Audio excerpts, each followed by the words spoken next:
নমস্কাৰ আপোনালোক সকলোকে পুনৰ এবাৰ মোৰ চেনেললৈ স্বাগতম জনাইছোঁ। আজি আমি কথা পাতিবলৈ ওলাইছোঁ এনে এবিধ গুটিৰ বিষয়ে যিবিধ গুটি পানীত তিয়াই পেলাই বা বইল কৰি পেলাই তাৰ পানী খালে যথেষ্ট পৰিমাণে লাভৱান হ'ব। সেইবিধ গুটিয়ে আমাৰ হৰম'নেল বেলেঞ্চ কৰাত, আমাৰ ইনফ্লামেশ্যন কমোৱাত, আমাৰ টক্সিনসমূহ বাহিৰ কৰাত, লিভাৰৰ বাবে বিভিন্ন ক্ষেত্ৰতে ই আমাক সহায় কৰিব পাৰে। আৰু সেই গুটি হৈছে আমাৰ ধনিয়াৰ গুটি। তেনে সহজতে কম দামত পোৱা এই ধনিয়াৰ গুটিত বহুতখিনি বেনিফিটছ পোৱা যায়। বিভিন্ন ক্ষেত্ৰত ইয়াক ব্যৱহাৰ কৰিব পাৰে আৰু কেনেধৰণে ব্যৱহাৰ কৰিব লাগে, কি কি ক্ষেত্ৰত ভাল হয় আৰু কি কি ক্ষেত্ৰত ইয়াত ব্যৱহাৰ কৰিবও নালাগে, সেই সকলোখিনি আজি এই ভিডিঅ'ৰ যোগেৰে জানিবলৈ সক্ষম হ'ব। এই ধনিয়া গুটি ব্যৱহাৰ কৰিবৰ বাবে আপোনালোকে 21 দিন ধৰি কণ্টিনিউৱাছলি তাৰ পানী খাবলৈ চেষ্টা কৰিব পাৰে। নিশ্চয় বেনিফিটছখিনি পাব। 21 দিন খোৱাৰ পিছত 7 দিনৰ পৰা 10 দিনলৈকে এটা গেপ দিব পাৰে, আকৌ পুনৰ এবাৰ খাব পাৰে। কাৰণ এই ধনিয়া গুটিৰ পানী কোনো ধৰণৰ অপকাৰ কৰা নাযায় বা অপকাৰ নকৰে যেতিয়ালৈকে ইয়াক আপোনালোকে ঠিকমতে খাই থাকে। আহকচোন এতিয়া ধনিয়া গুটিৰ পানীৰ পৰা কি কি লাভ হ'ব পাৰে সেই বিষয়ে কথা পাতোঁ। প্ৰথমটো হেল্থ বেনিফিটছ এই ধনিয়া গুটিৰ হৈছে আমাৰ পাকস্থলীৰ ওপৰত, অৰ্থাৎ ডাইজেষ্টিভ ছিষ্টেমটো ঠিক কৰাত ই সহায় কৰে। বিভিন্ন লোকে বিভিন্ন সমস্যাত ভুগি থাকে, বিশেষকৈ হজম কৰাৰ ক্ষেত্ৰত বহু খেলিমেলি হোৱা আমি দেখিবলৈ পাওঁ। কাৰোবাৰ হয়তো ডায়েৰিয়া হয়, কাৰোবাৰ হয়তো কনষ্টিপেশ্যন হয়, কাৰোবাৰ এচিডিটিৰ প্ৰব্লেম হয়, কাৰোবাৰ পেট উফুন্দি থাকে। এই সকলোবোৰ সমস্যাৰ পিছফালে এটা কাৰণেই লুকাই থাকে, সেইটো হৈছে যে আমাৰ পেটৰ পাকস্থলীৰ ভিতৰত থকা যিবোৰ বেক্টেৰিয়া, ভাল বেক্টেৰিয়াবোৰ কমি যায় আৰু বেয়া বেক্টেৰিয়াবোৰ গ্ৰ' হ'বলৈ আৰম্ভ কৰে। আৰু যেতিয়াই আমাৰ পাকস্থলীৰ ভিতৰৰ বেলেঞ্চটো খেলি মেলি হৈ যায়, তেতিয়াই তাৰ লক্ষণবোৰে আমাক দেখা দিয়ে। ধনিয়াৰ গুটি এনেকুৱা এটা পাৱাৰফুল বস্তু যি এই সকলোবোৰ সমস্যাই ডাইজেষ্টিভ ছিষ্টেমৰ ঠিক কৰিবলৈ সহায় কৰে। আৰু লগতে এই ধনিয়াৰ গুটি ডাইজেষ্টিভ ছিষ্টেমৰ বাবে ঠিক কৰিবৰ বাবে যদি খাব বিচাৰিছে, তেনেহ'লে খাদ্য খোৱাৰ পিছত, অৰ্থাৎ দুপৰীয়া সাঁজ বা ৰাতিৰ সাঁজ খাদ্য খোৱাৰ পিছত এই ধনিয়াৰ পানী আপোনালোকে বইল কৰি বা তিয়াই পেলাই খাবলৈ চেষ্টা কৰিব পাৰে। ইয়াৰ দ্বিতীয়টো বেনিফিটছ হৈছে যে মহিলাসকলৰ বাবে ই বহুত বেছি ভাল হয়। মহিলাসকলৰ হেল্থ কেতিয়া ভাল হৈ থাকিব? যেতিয়া তেওঁলোকৰ হৰম'নছসমূহ বেলেঞ্চ হৈ থাকিব। কাৰণ মহিলাৰ শৰীৰত হৰম'নেল ইমবেলেঞ্চটো খুব সঘনাই দেখিবলৈ পোৱা যায়। এই হৰম'নেল ইমবেলেঞ্চৰ ফলতে বিভিন্ন সমস্যাও দেখিবলৈ পোৱা যায়, যেনেকৈ ৱেইট গেইন হ'ব পাৰে, কাৰোবাৰ হয়তো শালমইনা হ'ব পাৰে, কাৰোবাৰ হয়তো মাহেকীয়াৰ খেলি মেলি হ'ব পাৰে, কাৰোবাৰ হয়তো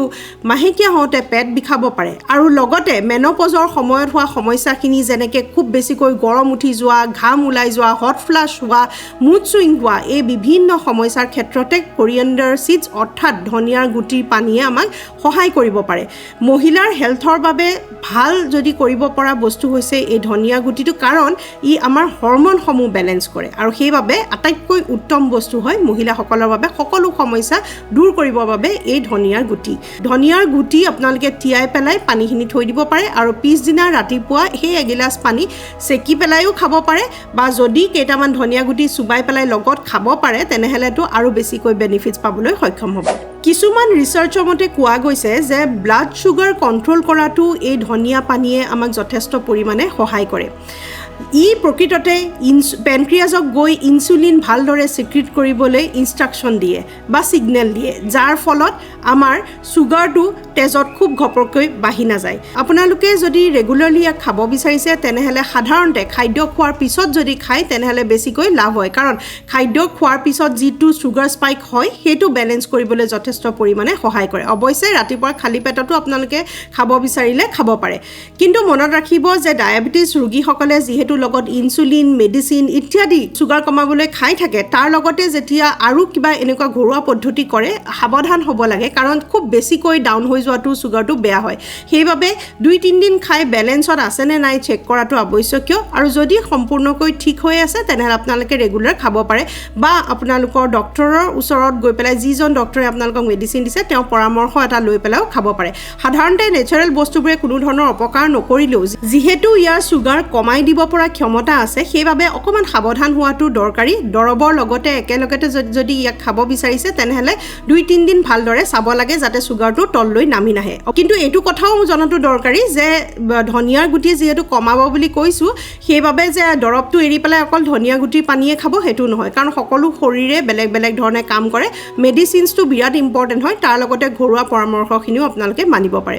ইয়াৰ পিছৰটো বেনিফিটছ হৈছে আমাৰ টক্সিনছসমূহ বাহিৰ কৰা, শৰীৰত পানী জমা যিটো হৈ থাকে সেই জমাটো চাফা কৰা অৰ্থাৎ ৱাটাৰ ৰিটেনশ্যনটো কথা চাগে বহুতে শুনিছে আৰু যদি শুনা নাই এতিয়া নিশ্চয় বুজি পাব যে ৱাটাৰ ৰিটেনশ্যনত কি হয় সেই বিষয়ে জানিলে ৱাটাৰ ৰিটেনশ্যন কি হয় সেইটোও বুজি পাব সেইটো হৈছে বহু লোকৰে চকুৰ গুৰিত ফুলি থাকে চকুকেইটা মেলিবলৈ গধুৰ ভাৱ লাগে ভৰিৰ সৰু গাঁঠি ফুলি যায় আঙুলিৰ এই আঙুঠিবোৰ খুব বেছিকৈ টান হৈ যায় আৰু এনেকৈ মুঠি মাৰিলে যেন কিবা জাম হৈ থকা নিচিনা ফিল হয় গাবোৰ গধুৰ ভাৱ লাগে এইবোৰ হয় আমাৰ পানী জমা হোৱাৰ বাবে অৰ্থাৎ শৰীৰৰ যিটো পানী সেই পানীখিনি আমাৰ এক্সেছ পানীখিনি কিডনিয়ে বাহিৰলৈ উলিয়াই পেলাব লাগে কিন্তু সেইখিনি যদি ড্ৰেইন কৰিব নোৱাৰে কিবা কাৰণত তেনে ক্ষেত্ৰত শৰীৰে জমা কৰিবলৈ আৰম্ভ কৰে সাধাৰণতে মূল কাৰণ যিটোৰ বাবে পানী ওলাই নাযায় সেইটো হৈছে কমকৈ পানী খোৱা আপোনালোকে চাগে ভাবিব যে পানী যদি জমাই হয় তেনেহ'লে পানী বেছিকৈ খালে দেখোন আৰু বেছি জমা হ'ব নহয় জানো কিন্তু আমাৰ শৰীৰটোৱে এটা ড্ৰেইনেজ ছিষ্টেমৰ দৰে কাম কৰে যেনেকৈ ড্ৰেইনটো ব্লক হ'লে আপোনালোকে সৰহকৈ পানী মাৰি দিলে ড্ৰেইনটো চাফা হৈ যায়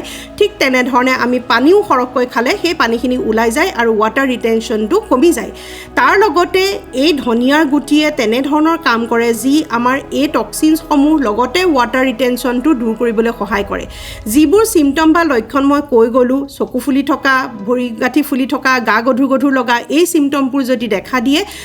তেনে ক্ষেত্ৰত আপোনালোকে ৰাতিপুৱা খালী পেটত এই ধনিয়া গুটিৰ পানী নিশ্চয় খাবলৈ চেষ্টা কৰিব পাৰে লগতে ট্ৰাইগ্লিচাৰাইডছ কলেষ্ট্ৰল এইবোৰ সমস্যাত যদি ভুগি আছে তেনে ক্ষেত্ৰতো হাৰ্টৰ ফাংচনৰ বাবেও ই যথেষ্ট পৰিমাণে সহায় কৰে আৰু ৰাতিপুৱা খালী পেটত তেতিয়া ধনিয়াৰ গুটিৰ পানীও আপোনালোকৰ হাৰ্ট ফাংচন মেইনটেইন কৰিবলৈ লিপিড প্ৰফাইল ভালদৰে ৰাখিবলৈ কলেষ্ট্ৰল কণ্ট্ৰলত ৰাখিবলৈও নিশ্চয় সহায় কৰিব ছালৰ বাবেও ই বিৰাট বেছি ভাল হয় কাৰণ যিহেতু ডাইজেষ্টিভ ছিষ্টেমত কাম কৰে যেতিয়া ডাইজেষ্টিভ ছিষ্টেম চাফা কৰিবলৈ সহায় কৰে টক্সিনছ বাহিৰ উলিয়াবলৈ সহায় কৰে তেনেহ'লে জানিব সেইবিধ খাদ্যই নিশ্চয় সহায় কৰিব আপোনালোকৰ ছালৰ ওপৰতো বিভিন্ন ধৰণৰ গুটি ইত্যাদি ফুঁহা ইত্যাদি একনে হয় হৰমনেল ইমবেলেঞ্চৰ বাবেও ডাইজেষ্টিভ ছিষ্টেমৰ বাবেও আৰু টক্সিন জমা হোৱাৰ বাবেও আৰু এই সকলোখিনি ওপৰতে যিহেতু ধনিয়া গুটিয়ে সহায় কৰে সেইবাবে আমাৰ ছালখন ক্লিয়াৰ কৰিবলৈ উজ্জ্বল আনিবলৈ আৰু এই ফুঁহা ইত্যাদিবোৰ আঁতৰাবলৈও নিশ্চয় সহায় কৰে এই ধনিয়া গুটি ইমানেই ভাল যে আগৰ দিনৰ পুৰণা কিছুমান বেমাৰ ঠিক কৰিবলৈও কিছুমান মেডিচিনছত ব্যৱহাৰ হৈছিল বিশেষকৈ বৰ্তমান সময়তো আয়ুৰ্বেদিক মেডিচিনছৰ ইয়াত ব্যৱহাৰ আছে তেনেহ'লে আমাৰ এই ঘৰতে সহজতে উপলব্ধ এই ধনিয়াৰ গুটি সাধাৰণ এটা পানী তৈয়াৰ কৰি পেলাই আমি যদি ইয়াক খাওঁ তেনেহ'লে এই ধনিয়াৰ যিখিনি মিনাৰেলছ নিউট্ৰিশ্যনছ আৰু তাৰ গুণখিনি পানীলৈ যাবলৈ সক্ষম হয় আৰু সেই এগিলাচ পানী আপোনালোকৰ শৰীৰটো যথেষ্ট পৰিমাণে লাভ দিবলৈ সহায় কৰে ইয়াক দুটা ধৰণে খাব পাৰি এটা হৈছে বইল কৰি পেলাই গৰম কৰি ঠাণ্ডা কৰি তাক খাব পৰা যায় ভাত খোৱাৰ পিছত আৰু ই তেতিয়া ডাইজেশ্যন ইত্যাদিত সহায় কৰে লগতে খালী পেটতো ৰাতিপুৱা ৰাতি তিয়াই থৈ দিব লাগে আৰু পিছদিনা ৰাতিপুৱা আপোনালোকে সেই পানীখিনি খাবলৈ চেষ্টা কৰিব পাৰে কোনে ইয়াক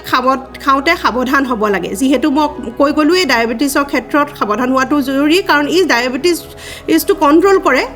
মেডিচিনছৰ লগত খাই দিলে ঘপককৈ কেতিয়াবা নামি আহিব পাৰে দ্বিতীয়তে প্ৰেগনেঞ্চিৰ সময়ত যিকোনো বস্তু খোৱাৰ আগত সদায় ডক্টৰৰ পৰামৰ্শ লোৱাটো আৱশ্যকীয় বিশেষকৈ প্ৰথম 3 মাহৰ সময়ত 3 নম্বৰতে যদিও ই শৰীৰৰ টক্সিনছসমূহ চাফা কৰিবলৈ সহায় কৰে কিডনিৰ বাবেও ভাল হয় কিন্তু মনত ৰাখিব কিডনিৰ বিভিন্ন ফাংচনছ থাকে আৰু বিভিন্ন ক্ষেত্ৰত বিভিন্নজনৰ বিভিন্ন ধৰণৰ সমস্যা কিডনিত হ'ব পাৰে সেইবাবে কিডনিৰ সমস্যাত বা ক্ৰনিক কিবা যদি সমস্যাত ভুগি আছে আৰু মেডিচিনছ খাই আছে তেনে ক্ষেত্ৰত এনেধৰণৰ ঘৰুৱা পদ্ধতিবোৰ ব্যৱহাৰ কৰি ডক্টৰৰ পৰামৰ্শ লোৱাটো আৱশ্যকীয় অৱশ্যে জেনেৰেল বডিৰ বাবে ই সম্পূৰ্ণভাৱে ছেফ হয় আৰু আপোনালোকে 21 দিনমান খাই লোৱাৰ পিছত 7 দিনৰ পৰা 10 দিন ব্ৰেক দি আকৌ পুনৰ এবাৰ ব্যৱহাৰ কৰিব পাৰে এনেধৰণে কৰিলে আপোনালোকৰ শৰীৰটো বেলেঞ্চ হৈ থাকিব বিভিন্ন বেমাৰ আজাৰৰ পৰা বাচি থাকিব আশা কৰোঁ আপোনালোকে সকলোৱে ভিডিঅ'টো চাই ভাল পাইছে আৰু এই সাধাৰণ নলেজখিনি যদি মোৰ পৰা আপোনালোকলৈ আৰু আপোনালোকৰ পৰা অন্যলৈ পঠিয়াব বিচাৰে তেনেহ'লে ভিডিঅ'টো শ্বেয়াৰ কৰিবলৈ নাপাহৰিব কোনোবাই যদি এই পানীবিধ অলৰেডি খাইছে বা আগতে খাই পাইছে তলত কমেণ্ট ছেকশ্যনত জনাব আৰু তাৰ ৰিজাল্টৰ বিষয়েও যদি আপোনালোকে পাইছে কমেণ্ট ছেকশ্যনত জনাবলৈ নাপাহৰিব আৰু যিসকলে খোৱা নাই